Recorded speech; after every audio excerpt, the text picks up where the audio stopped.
Hello and welcome to the Knowing Show. I am your host, Christene Marie. Tonight we are diving into a follow up on a conversation started actually this morning.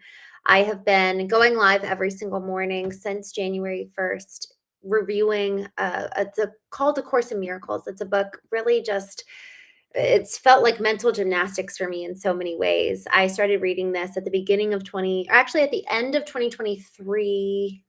Nope. At the end of 2024, heading into 2025, I started reading this book and it's like a textbook. It's so dense and I tend to like consume books.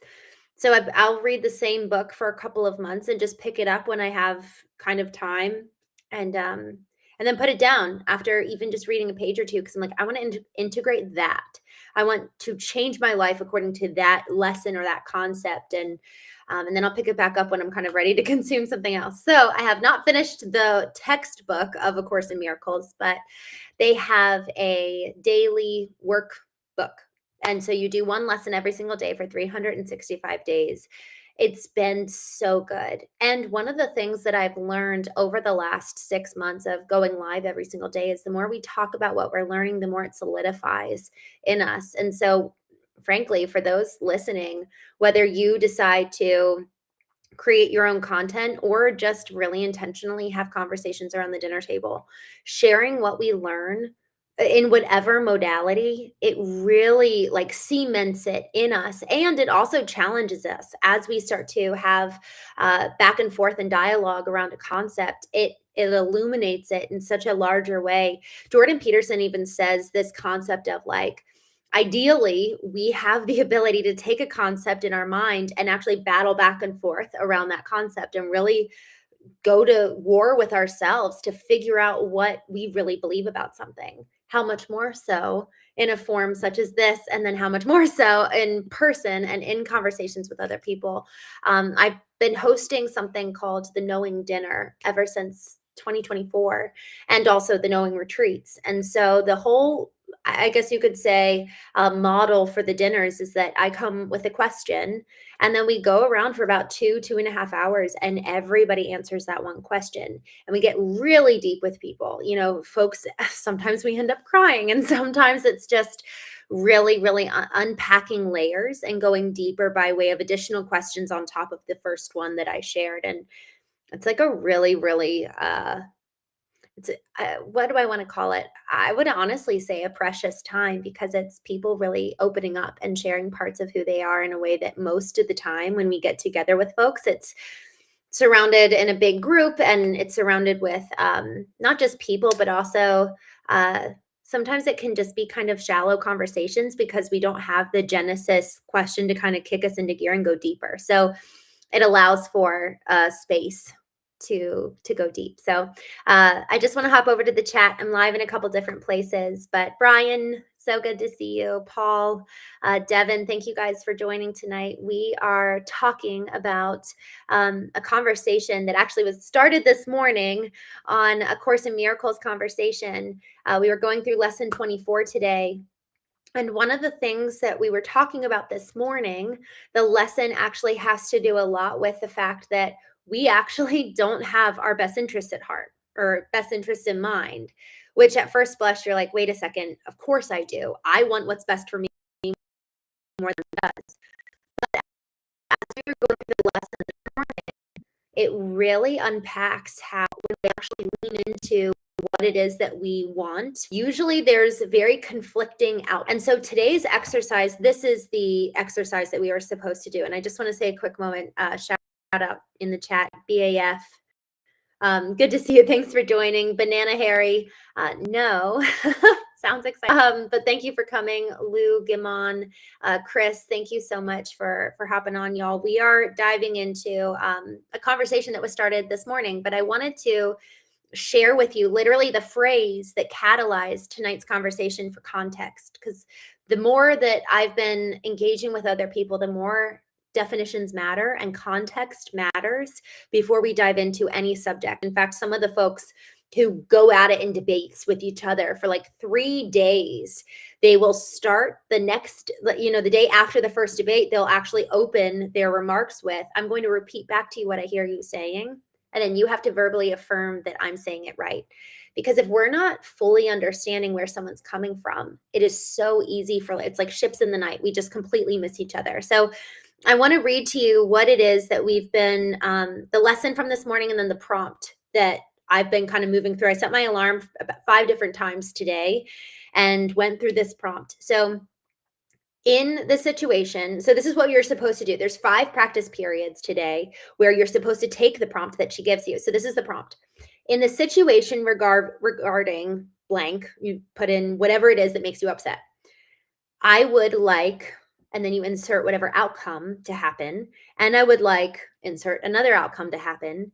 And then you end it with, I do not perceive my own best interests. And y'all, I found today when I did this exercise, I just transitioned down to a new area for a few months. And I found, like, what do I hope for? So I took this time that I'm here, these 4 months, and I closed my eyes and I was like, okay, I would like, what is it? In the situation involving my recent move, I would like, and then I inserted outcome. And what I found is that I had about 5 to 10 different outcomes that just came to mind. And a lot of them were actually very much so in conflict with each other. And that's where the phrase is, I do not have my own best interests. What is it? I do not perceive my own best interests.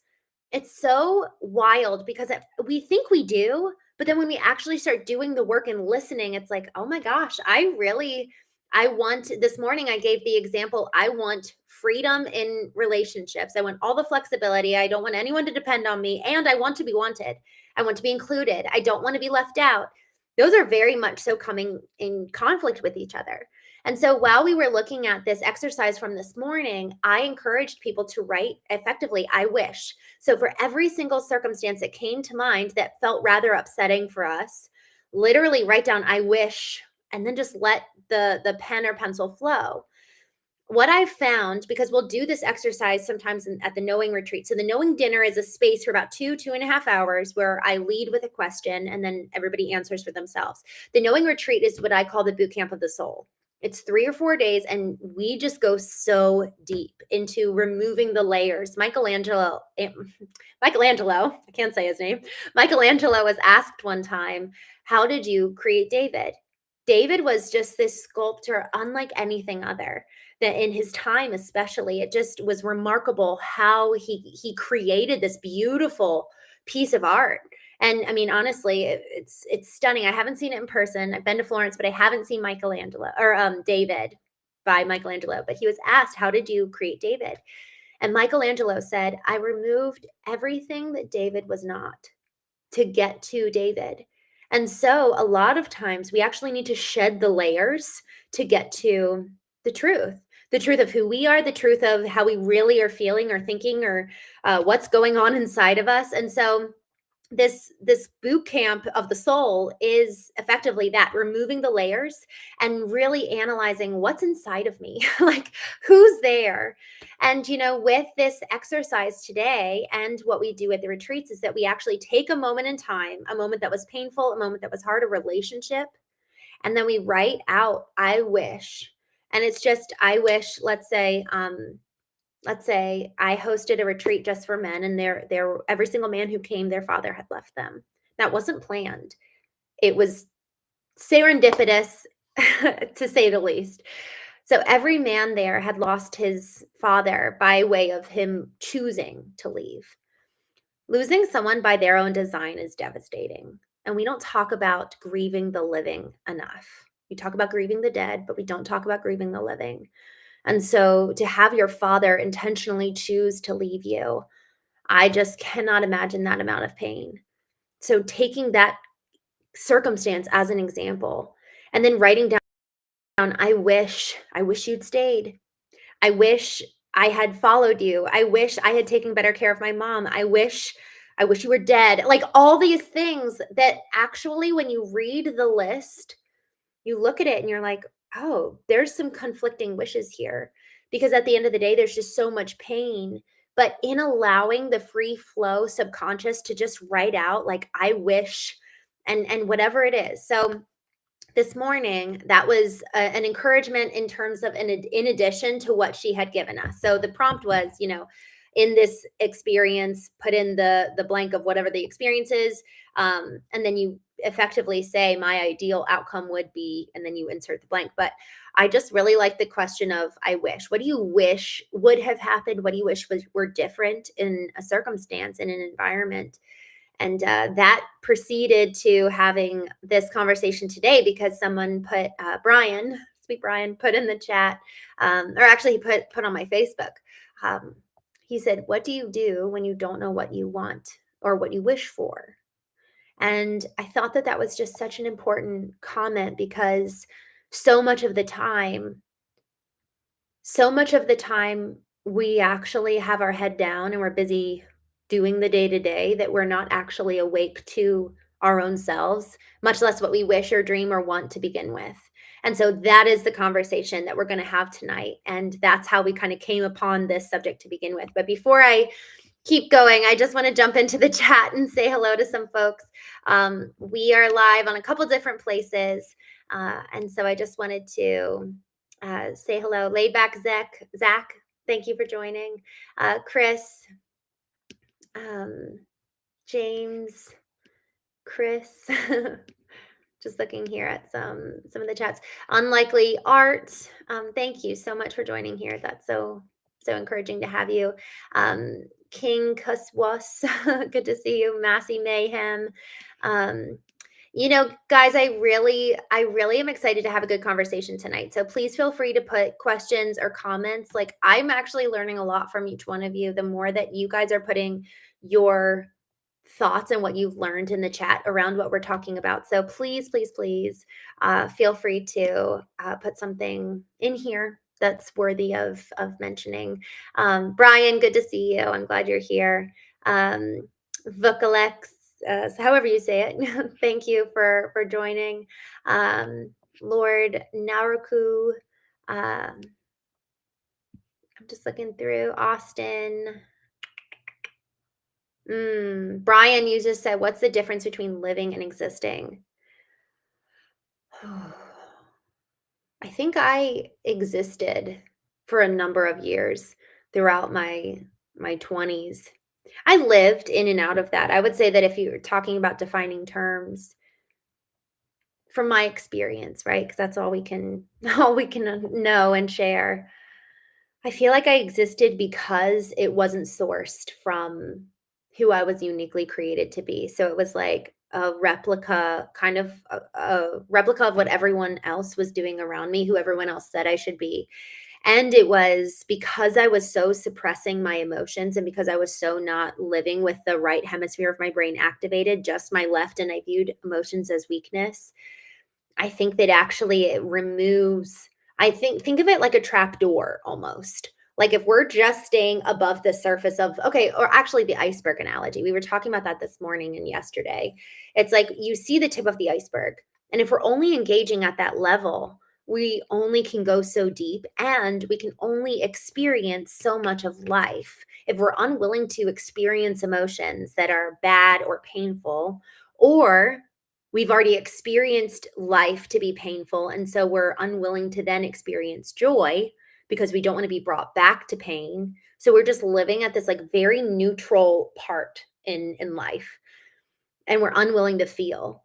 We're never really going beneath the surface, because once we start going beneath the surface, man, it's like it's kind of like living from here up. We're just in our head.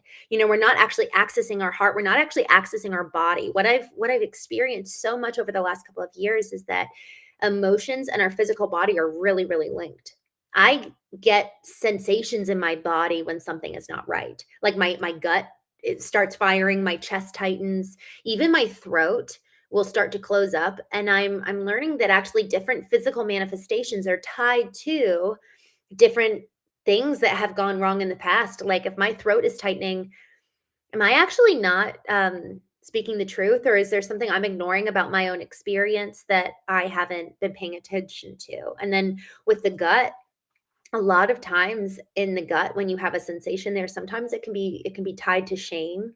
And so once we start paying attention to where we're sensing different emotions in our body, or even just sensations at all, whether it's emotional or just a physical sensation of like chest tightening, then we can really start to pay attention to like what's going on beneath the iceberg surface, underneath, this massive cascading down iceberg of all this data. Our body stores data. Our emotions have data, just like how our intellect has data from years past. We've been cultivating our data, our mind, in the intellectual intelligence for many of us decades, but we've never really touched the physical intelligence and the emotional intelligence. So we have just such little access to those parts of us. So when we think about going beneath the iceberg, going effectively starting to connect what's going on in our brain to our heart, or even to just physical bodies, there's a book by Bessel van der Kolk. He was a psychologist who, through his research, he coined the term PTSD, post-traumatic stress disorder, because up until his work, a lot of the war veterans specifically were being thrown in mental hospitals because people couldn't understand how they would be totally normal, totally fine, and then all of a sudden they'd hear a noise, or it would be, one morning they'd wake up and it's June 6th, and 10 years ago on June 6th, their buddies were attacked and then all of them died except for them. They'd wake up and go manic, or they'd hear a sound and go manic. And it's because their body doesn't know that they're not back there in Vietnam. They don't know that they're actually here in the present and they're safe. And so what his work did was correlating the physical sensations and how it relates to the mind, and how literally your brain, like logically, consciously, what you're processing is so often after your physical body or your emotional body kicks into gear. So our brain is like translating everything that's going on inside us. And so the goal, so much of the last 4 years, has been to shine a spotlight on everything underneath the surface, everything going on inside me that, frankly, I haven't known about, I haven't paid attention to, I haven't cultivated any kind of access to the data. I have a branding and marketing business, and I was serving as chief marketing officer for a home service company. When I got involved, they were around $34 million. And I went in and was looking for data, and they had hardly any data around any of their marketing spend, around any of their affiliate marketing, around all of this. They were spending millions of dollars every single year on marketing, but they had hardly any data to account for it. And so we had to go and actually set up systems to start recording the data. And then only after a good 6 months of recording the data, or let's say 3 months of recording the data, could we actually start seeing trends. But even then, because it's a home service business, they work in seasons. So it's only after a full 12 months can we start seeing any kind of nuance and any kind of predictability in terms of forecasting for the next season. But then you take into account that, well, that year it was dry. It actually wasn't raining much, or maybe it was raining way more. So now we need to compound years upon years of data, ideally decades, to then be able to forecast and know, what, the forecast for this summer in the Midwest is looking, 60 degrees. And then all of a sudden we're going into a big freeze in November, which is very unusual. We now have decades of data that we then can forecast and predict accordingly how we should spend our money, how we should be advertising, what's going to move the needle with our customers. But when we first got involved, $34 million company, they had no data. And y'all, that's how a lot of folks who are so successful wind up being millionaires and having no data, having no access to themselves, because they've been grinding and focusing on something outside of them for so many years. And they end up being completely alone, or completely disconnected from their families, or completely disconnected from themselves. And so this work to know who we are is so incredibly important, so that we start mining data as we go, so that we don't have to one day wake up and be like, all right, none of this has actually brought me joy. And we see celebrities who tell these stories of like, I made it big in Hollywood, I made all the money, and then I realized, what's the point of it when I'm miserable? And so the goal is that we're cultivating ourselves in addition to, yes, pursuing our dreams, in addition to, yes, pursuing financial success, but we're pursuing a holistic, integrated health and live to your point, Brian. What's the difference of living and existing? Living is having a holistic experience and encounter with life. There's this phrase from a song that I just love. It says, I want to live this one wild life. I want to rip it apart. And the question is, do we and are we willing to live that kind of life? Do we want that to begin with? So, this question of what to do when you don't know what you want and when you don't really know what to wish for, that's actually a really, really important question. And I'm so glad that you asked that, because honestly, it's so easy to live on default and just exist, where we're not having any emotions and we're not having big experiences with life that are bringing us joy and, yes, also bringing us sorrow. Someone said this a couple weeks ago and I wish I'd saved it. It was such a beautiful phrase. They put it here in the chat. Oh, I remember it was last week. They said grief is the cost and price tag of love. So if we're not willing to pay the price tag for love, which could be grief, then we're never probably going to know love and know the epitome of what it could be and know the fullness of the joy that it also brings. And yes, also the grief. You know, my sister and her husband just had such a beautiful marriage. And then he was killed by a drunk driver. And so looking back, does she wish she had never experienced that love so that she never knew the degree of pain? And frankly, I think each one of us needs to ask that question. I encountered another woman and she lost her son was, I think, 3 days and passed away. And she told me that she has intentionally chosen not to feel again because she doesn't want to know that grief. So the question is ours for the answering. Are we willing to feel? Are we willing to live at the price tag of pain? And also, there's the good consequence of joy too, you know, and pain, man, it's like when my brother-in-law was killed, I felt like I saw this picture in my mind's eye, which was my soul and and frankly, when my husband left, that just added that deepened this picture of like my soul and my inner being and my inner world was just like this cavern, this cave. And sorrow goes in and like digs deep into the ground. And actually, the grief expands the cavern, the size. You know, what was once this little cavern, grief comes in and just, man, it hollows you out. And in the hollowing, it expands also our capacity for joy, because now I'm greater, I'm wider, I have more depth, more girth, so to say, to experience, yes, the pain of the loss, but also the joy on the other side. So when my sister and her baby girl moved in, my niece was 3 weeks old when my brother-in-law was killed. And so we just sat and it felt like this holy space of just so much pain with my sister and her baby girl. And when my baby niece had her first belly laugh, it was more joy than probably normal. Like my other nieces and nephews, I love them so much. And there's just not the intensity of emotion there because there wasn't the intensity of grief. You know, both of my nieces with my brother were born into a very happy, healthy family. Whereas with my sister, 3 weeks after her baby girl was born, you know, Alyssa Rose's daddy was killed. And so it's like, man, there's just so much pain and so much joy. And I just, as I'm telling the story, I just keep getting chills because that time, it's so incredibly painful and it's visceral. It's a visceral encounter with life. But we have to ask that question. Am I willing to feel both ends of the spectrum, the joy and the pain, the sorrow and the overwhelming delight that can be life? You know, I honestly, this just happened. And so I'm just going to share this. I hope it's okay.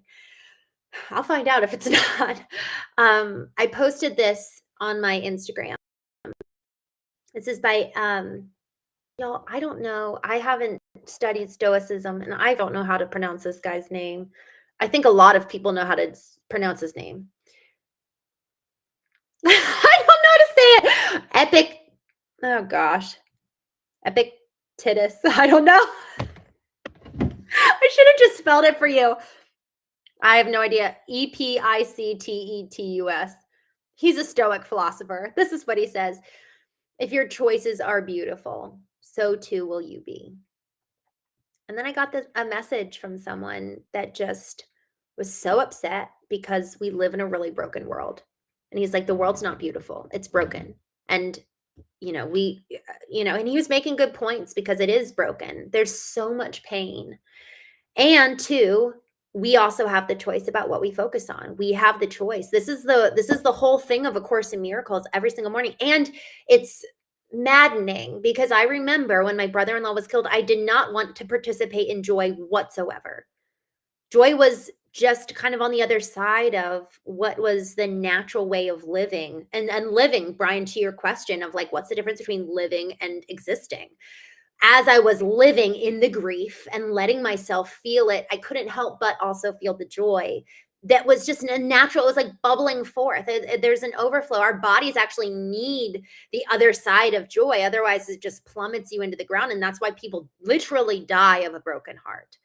But if we're willing to experience both ends of the spectrum, that's the thing. Are we willing? Because we can't say yes to the joy and no to the pain. And we can't say yes to the pain and no to the joy. Because something's going to give, and usually it's our mental health that gives as a result of suppressing and rejecting what's going on at either end of the spectrum. So, Brian, I hope I answered that question. Frankly, I'd love to hear your perspective, and I'm going to jump down through the chat here just to check in, but I think that that's such an important question. Are you willing to experience living life to the fullest? And we have to be willing to operate beyond just the what's showing of the iceberg, which so often is kind of like our intellect and our cognitive reasoning in the left hemisphere of the brain. Are we willing to actually go beneath the surface to our physical intelligence, our spiritual intelligence, emotional intelligence, and all that our being, our inner self, our inner life has to tell us? There's so much that it knows and so much that it stores and so many stories, so much of the past that is showing up and actually guiding us in the present. But without intentional pursuit, without intentional shining the spotlight, we're probably going to miss it. So just going back to the chat. All right. I'm just jumping down. Austin, good to see you. Pro Charge. Chris, oh my. Some of this is not very nice, y'all. I had a friend tell me the other day, he was like, maybe when people are unkind in the chat, that's them saying that they need love. So God bless you. Paul, Paul, I wanted to tell you actually, I have a chat here, or not a chat. I'm sorry. I don't have a chat. There is just a quick little form that I asked someone on my team to create because I really wanted to be able to discuss topics that you guys want to discuss. So if this topic is it's like not resonating, I'd love to be able to chat about something that you'd be interested in. So this form here that I'm just putting here in the chat, it will answer, well, it gives you the opportunity to answer what topics or questions you'd like to discuss here. And then also, if you'd ever want to do a virtual or in-person event, I host in-person events and then also virtual workshops. So yeah, would love to hear from you in that regard. Eric, good evening. I hope you're enjoying Florida. That sounds like great weather compared to my family's all in DC, and it's just so intense. Kerbin Stopper, I have not actually that I'm aware of, but I'm excited for the day. Austin, thanks for joining. Matthew Mayhem, just going through these. Okay, Sweeney, inner love, I love that. All right, just coming down here. 𝐤𝐚𝐢𝐥𝐲. Oh, Christopher Adams, I'm so glad you're here. Thank you for joining. Ortho, thank you for coming. Austin says, okay, she's sort of real. I honestly, it's so annoying how much is AI these days. You just never know. It's so bad. Sweeney, live, don't dream. I love that. It's so interesting. I'd be curious to hear your thoughts on this. I think so much of our life and the way that we live actually we project from that place of dreaming. Like I this was the one time in my life where this was so obvious. So ever since I was a little girl, I had wanted to be in just like a Christmas Hallmark film, like nothing massive, just a cute little film. And I always felt so embarrassed by that, but that was literally my childhood dream, and I always felt, I don't know, I grew up in a very Christian conservative environment where it was like, don't put yourself in the spotlight, always be serving, put yourself, away hidden. And I just always loved acting for whatever reason. I still don't know why, but I just love it. It's so fun. And I had the opportunity. I was just chatting with some new friends and I just mentioned because he was like, yeah, I won an Emmy. And I was like, oh my gosh, like I was fangirling. And I was like, I've always wanted to be in a Christmas Hallmark type of movie. 9 months later, he calls me. I haven't talked to this guy since I met him in February. And then he calls me 9 months later and is like, hey, are you still in the Maryland area? I need a wife. And I was like, there is no way. You're not even having me audition. It just felt like too good to be true. And so I was like, "Yes, obviously." And, there's no way. So finally, it was, I guess, 3 weeks before the shoot, we started shooting New Year's Day. So it was just before Christmas when we did a round table. And so all the other actors and actresses were on camera, and, I've got the script, and we were just doing a read through virtually. And I just got on, we all did the read through, and then I got off, and I was actually at my sister's house alone. I think I was house sitting, or I don't even know why I was there. But I just, like, ran through the house like, "Oh my gosh!" Like, it was so exciting, and it was 3 years ago, and it was just so fun. I think because I dreamed that, I was able to live that. So I think it is important. What do we want? What do we wish for? What do we dream? And to your point, then, here's where it's the integration. It's not staying in that dream state, but actually go and living accordingly to it. When I turned 30, I wrote my eulogy, which in one sense is a dream. Who do I want to be at the end of my life? Hopefully, it's much later than now. And so, who do I want to be at that point in time? And I'm effectively creating a dream of this person and the impact and the lives and the children, hopefully, and this whole legacy that I'll have built. But then I took that legacy, or I'm sorry, that eulogy, and turned it from Christene Marie was to I am. So I made it first person and present tense. And man, I read that eulogy every single day for a year. And frankly, I'm going to start rereading it because it was so important every single morning, like reminded me who I want to be, who I strive to be, and then I live according to that. So I it's like the integration of kind of the existential ideal with grounding it in today, in the present tense. So I've got so much more to learn about that concept, but I've heard people talk about it. I've experienced it a little bit in my life, and I feel like there's something there to continue learning about. Um, oh, Christopher, this is so beautiful. You said, life is an ironic tragedy. We must continue forward. Oof, but our actions only make sense in retrospect. An ironic tragedy uh, when my husband and I were trying to figure out if we were going to stay married, and we went to therapy, and both of our therapists said this sounds like a tragic love story. And that's what it felt so much like that. It was just so devastating. And I think so much of life is that. And to your point, we must continue forward. It's like, okay, what is the dream? What's the ideal? When I'm not experiencing it, what then do I do? That's why I'm so glad you both brought that up, because it's so important that we know our ideal for ourselves. And then we also know our ideal for a relationship, our ideal for our business, so that when we're in relationship with other people, what's the ideal in that regard? But what's my ideal for me? Because I can, for the most part, assume radical responsibility to execute accordingly. Viktor Frankl, he authored the book Man's Search for Meaning. And he said, everything in his life was stripped away. He was in Auschwitz, just basically waiting to go to the gas chambers. His wife had already gone. He lost everything, and he wrote this line that effectively was saying, you can take everything from me, but you cannot take the power of choice. And that's really what is ours. Like, we have choice. We have the ability to choose how we show up every single day. We have the ability to choose how we, not just how we show up, but who we are in so many ways. It's really exciting. And in that choice lies freedom. So I'm just so glad you said that. Free from life. Thank you. I'm so glad you're here. That's so encouraging. Torino, thank you for coming on here. Austin, Chris, you're just not being nice tonight. Um, I hope you're okay. I'm sorry about whatever's happening in your life. Let me go back. Sweetie, Sweetie, Rodolfo. Um, thanks for coming. Mike C, if you did, I'm so good for you.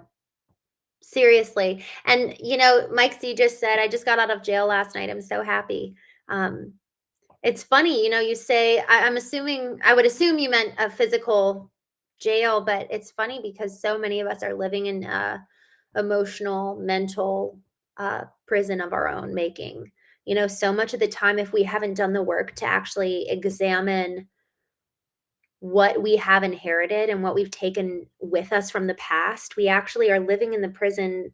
I called it, when like the prison I made for myself was a cage of people pleasing. And I like went into the cage, gave everybody else the key, and then shut the door and locked me in. And I just could not, I couldn't get free for so much of my life. I really, really lived in this self-made cage of codependence and people pleasing. And it was, oh gosh, it's suffocating. So cheers to all of us getting out of jail, but especially you. Kudos to you. That's really, really exciting. Um, is ISAI. I'm not, but thank you for coming.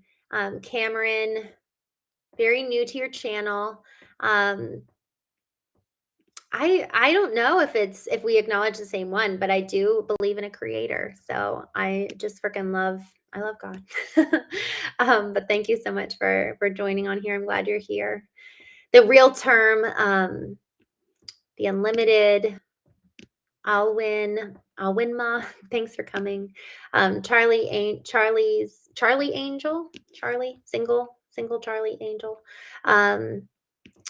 Animal Life. Thanks for coming. I'm so glad you're here. It's good to see your name. Cameron. No, I just said hello. It takes me a little while to get caught up on the chats. I am just jumping down to a few of these comments. All right. I'm scrolling down to get to some ones. Okay. Dub Styles. I'm recognizing the trauma of years ago that I was suppressing and trying to get away from as I pushed forward. Wow, now I'm alchemizing and recognizing my life and am able to get over. Ironic. Chills, man. That's so, so powerful. It's wild. I forget where I read this. I think it was today. Honestly, it could have even come from someone in the chat. But effectively, whatever we are suppressing down, it's just a matter of time. And we think that maybe we've gotten over it, and then finally it will come bubbling forth because it's in us. And there's this biblical text that says, "You shall know a tree by its fruit," and so it will inevitably always come up. And so the question is, what's inside? It's like, what is below the iceberg? We were talking a couple minutes ago about the analogy of like, so many of us operate from here up, like the tip of the iceberg. Primarily, it's just the intellect. That's what we've cultivated since childhood.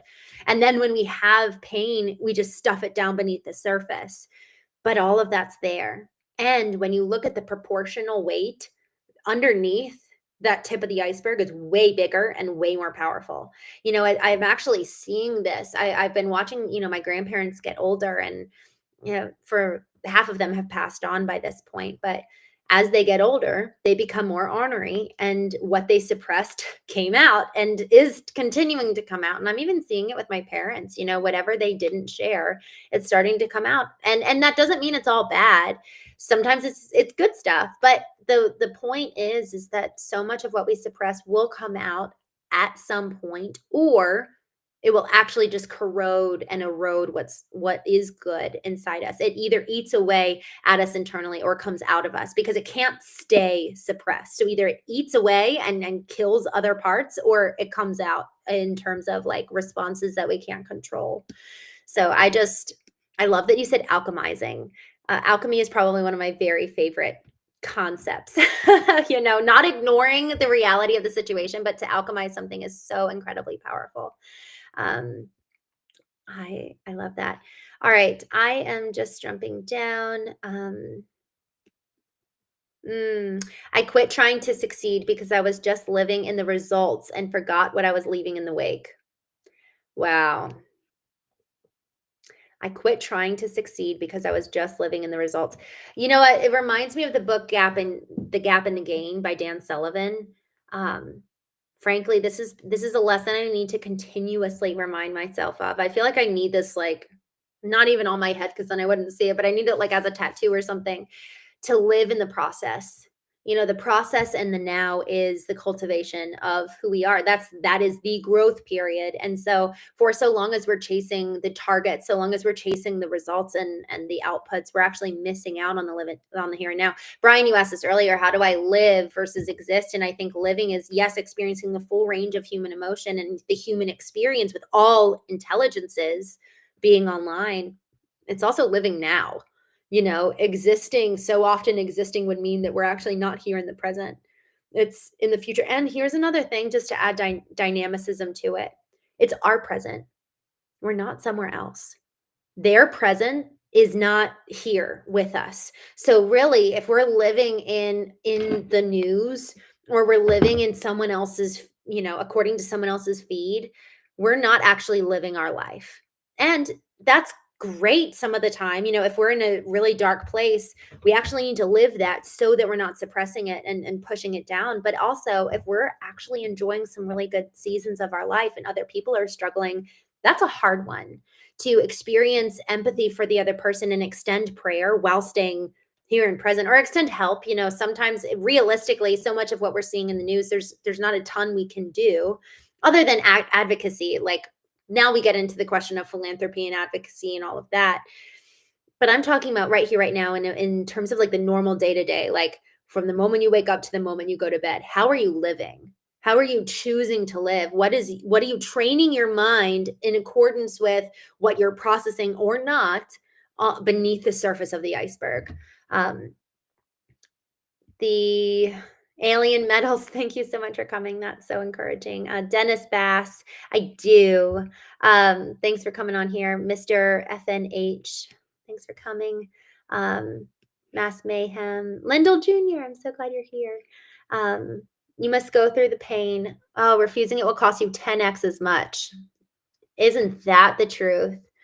User Allen, I feel like if you've never been through it and gotten to the other side, it's really, really hard to believe that. But when my kind of future fell apart, I had my sister as an example. Like, she went through and moved through the grief of losing her husband in such a beautiful way, where she really honored him and owned her grief and chose hope. And so I knew, I kind of had seen this like model of grief. And for those of you who would ever, if you're kind of in that place, I wish I had thought of this the other day. We actually had a really long conversation around grief, and her website, I think it's I Choose Hope, Jennifer. I'm just looking this up. Yeah. It's jenniferfarlow.com. So this, I don't think, she hasn't updated this since 2022. But you'll read all about her story and like the change that happened and how she's lived just such a beautiful life. I want to show you. I'm just going to show you. I'm going to share my screen because she's so beautiful and I'm so proud of her. This is my sister, and her husband was killed when he was 26 years old. And this is my niece, Alyssa Rose, and she was 3 weeks old when her daddy died. And I'm just so proud of my sister. She's such a hero. And we get to choose.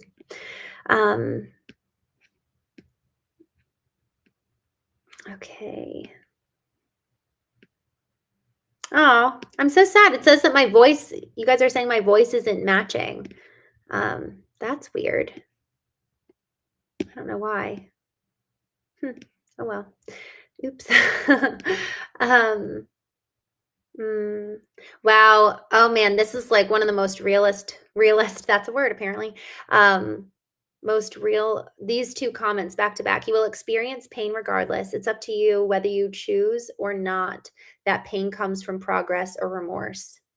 Whoa. It reminds me, I was listening to David Goggins the other day. He's a former Navy SEAL. He's known as like the toughest man alive. And he was on Joe Rogan and they were talking about effectively choosing your arena. And I love the concept of the arena because Theodore Roosevelt talks about it in his speech from 1912, being the man in the arena versus standing on the sidelines and being the critic who points and kind of sneers. Um, Go and choose your pain, like, go cultivate the muscles and cultivate yesterday, 2 days ago, 3 days ago, I had a gentleman come and join me on the Knowing Show, Robert Lee, and he was talking about how, his son he died, I guess, I think a couple days after he was born, and then a year or 2 later, he lost his dad.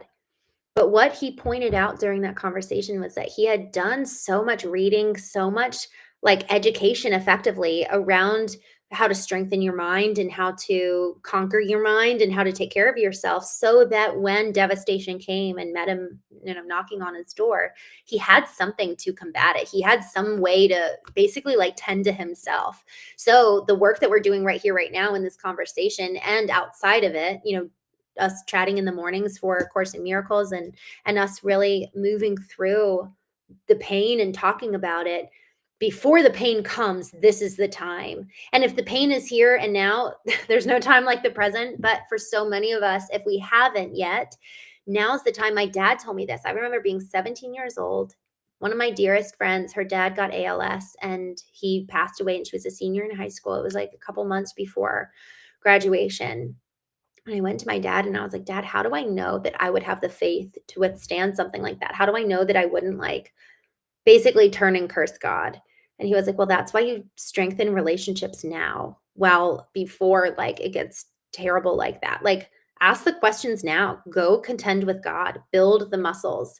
And so this work on the Knowing Show is that it's building the muscles and building the strengthening our foundation so that, and it's almost like filling of the reservoir so that when pain does come and we have so much built up so that as we're pulling on our own sources from within us, like there's strength we need to pull on from ourselves. We have a reservoir. We have so much in our tank and capacity to lend to ourselves. And then Dub Style says, I was addicted to opioids, trying to hide the pain. When I realized that I was fooling myself, I learned how important it is to feel that pain, to heal from it. Man, you cannot heal what you do not feel. I heard that one time and that just like shocked me. It's so, so, so good. Um, that's so, so important. Christopher Adams trying to help me with saying the Stoics name. I totally butchered that. That's so funny. All right, I'm just gonna scroll down. I know that I'm so far behind in the chat. I'm just going down to the end. See, Martin Love, I'm glad you're here. Grief is physically exhausting. Your brain needs rest to process trauma. Isn't that so true? Honestly, there's something around sleep that first, we're not taught how to grieve. And second, the grieving process, it's like using up so many calories, it's so exhausting. So I'm so glad you brought that up because it's so exhausting. I love Dub Styles. You said, ask the uncomfortable question without fear of recourse. I'm glad you said that because actually so much of this work is building a relationship with ourselves where we can feel safe to go beneath the surface and go down, to the deeper part of the iceberg and actually explore what's there. Do I even Am I going to extend judgment with what I find, or can I be curious and really take care of myself while I go through the process of healing, while I go through the process of grief? I was chatting, a dear old friend of mine called me today, totally out of the blue, and I like was like, "Oh my gosh," it was so fun. But we got to talking just within 10 minutes. We just went so deep, and it was really cool. Um, we were talking, and I just want to go back to exactly what you said because it reminded me of this, asking the uncomfortable question and being safe with ourselves, doing the work to tend to ourselves along the way so that effectively that environment, our childhood, that we assigned so much blame over as kids, we're creating that environment today for our children, for ourselves. Like we have taken the mantle from our parents and now we're our own caretakers, and there's something around that. I actually just watched this movie on the plane yesterday called The Big, Bold, Beautiful Journey. It's with Colin Firth and Margot Robbie, and it was a very interesting movie. But what's so interesting is that I mean, it's totally just a fun. I actually don't know what style of film it is. If anyone knows, tell me because I don't know. But it's effectively going to various parts in their life and encountering and like squaring off with everything that they had avoided. And what was so interesting is that they were their own caretakers and healers in some ways. Like I am the only one that knows the depth of pain that I've experienced, and therefore I'm the only one who can go to that place and tend to it, to the wound. And I have experienced myself a presence of God that has allowed for me to not just do it alone. And that I think is really important to emphasize, that it's just like there's so much hope. Like my sister talks about in her blog, choosing hope. We don't have to do it alone. We don't have to go about the pain alone. And actually, I'm doing starting tomorrow, I'm going to be doing a 61-day challenge with anyone who's wanting to do it. So if you guys want to join me, I life is so life is really lonely in so many ways. Like the gentleman who messaged me earlier today and was like, the world is so broken. It is in so many ways. And we get to choose the lens through which we view the world. And so I'm starting a 61-day challenge. We're starting Friday to take us all the way through the end of March, but we're meeting tomorrow on just a Google Meet to go through what is the one thing that we want to strengthen in our lives. We want to strengthen our finances. Do we want to strengthen emotions? And we're really going to hold each other accountable and in a WhatsApp group. And the purpose for that is so one, we don't have to go out about it alone, that we actually are so intentional. It's just one thing every day. Like for me, when I started going live, it was just like, I'm just going to go live at whatever time works for me, whenever. I just have to, for however long, I have to keep my word to myself. And so the goal is that we just do the thing. It's not perfect. It's not even as consistent in terms of like same date, same time, same place, but it needs to be one thing just for 61 days because that time allowed, but then it also really allows for just focus in intentional growth in area. So tomorrow we're meeting. I would love for you guys to join if you'd like. I just put the chat in, daily life short videos. I'm real. But I would love for you guys to join if you're interested.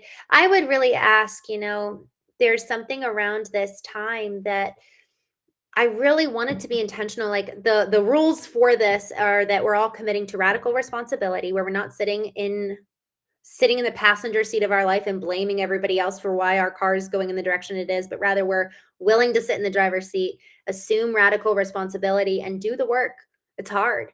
And then the second thing is that we are committing to doing the non-sexy work, which is showing up every single day to the thing which we committed to, even though it might not be what's trending, even though it might be something I've been told many, many times not to do this show and not to go live every day. Check out the comments. People are very mean sometimes. Like I really have had to do this because I felt like it's the right thing to do. So the question for you is, what's the thing that you feel really called to do? What do you know is right for you over like through the end of Q1? And so tomorrow, a lot of folks actually have said like, I don't know what my one thing is, but I want to jump on and we can kind of figure it out together. So if you want to, I would love to have you. We're just doing a 61-day challenge and we'll have a WhatsApp group for accountability. So I just dropped the form in there, but I'll go ahead and drop it again. I'm just checking in with the chat. Um, Wendell Jr., you always come to my defense. It's not AI. Thank you. Robert Hamaker, thank you. I love white. I used to only wear black. I actually wrote in my journal in 2019. I love bows and pretty things is what I wrote, but I only wear black because it makes me feel safe. So wearing white has been an involvement of healing. um, so I'm so glad you said that. All right, Barry Pulaski, thanks for joining. Harper, Hopra, C. Martin, being confident in this, that he who began a good work in you will bring it to completion until the day of Christ Jesus. I love that. Austin, oh, thank you. I appreciate your note. Brian, I'm so glad. I hope you joined. Brian, come join the challenge. And Austin, you too. Guys, truly, Dub Styles, be the change you seek. Yes. That's all we needed from this whole conversation. Be the change. Y'all, we get to be the change. Man, you saying that got me fired up. Y'all, we have so much power. It's just a matter of, am I willing to take back the driver wheel, the driver's seat? And there's something scary about that because now we can't blame anybody else for our life. You know, yes, there might be reasons why, but I am back in the driver's seat. I am choosing now how I'm going to show up. And again, power of choice. That's what Viktor Frankl said, the man in Auschwitz who everything was taken away from him. And yet he said, no, I have the power to choose how I respond. Between stimulus and response is choice. He says that in his book. Y'all, if a man who had everything physically in the world taken away, yet could maintain his own emotional, mental, cognitive ability to experience and live life and not just die like many of his comrades did, we do too, surely. Even though we live in a broken world, we don't have to do it alone. And so with that, I'm so glad you all joined tonight. Thank you so much. I put the 61-day challenge here. I'm just going to go ahead and put it back in. If you guys want to join, again, please don't join if you're not going to take this seriously. We're right now, our group is small. It's just 10 people. And frankly, they joined through, I gave a presentation the other day at Digital Marketer, which is a community for digital marketers. And so I gave this whole presentation and I created the challenge as a result of that. And I wanted to extend it to you guys. So please come in only if you're serious, and fill out the form. You know, that form will help me better understand where you're coming from. And frankly, what do you feel called to do? Because man, what I feel so called to do is really, man, we live in a world where we don't know how to have relationships and healthy dynamics, and we don't know how to know ourselves. And I have experienced so much healing. And even as I'm sharing this, I feel uncomfortable in my stomach because it's vulnerable for me to share this. I just care so much about healed, healthy individuals taking our power back that we handed away. We didn't even mean to. Living, to your point, Brian, living versus existing. And each one of us, no matter how hard. Viktor Frankl was in Auschwitz. My sister lost her husband at 26 years old with a 3-week-old baby. You and I surely can take up our power and wield it for good. And so with that, thank you all so much for joining. Harper Hopra, thank you for coming on. James, hey. Brendan Hoey, thank you for joining. Some guy.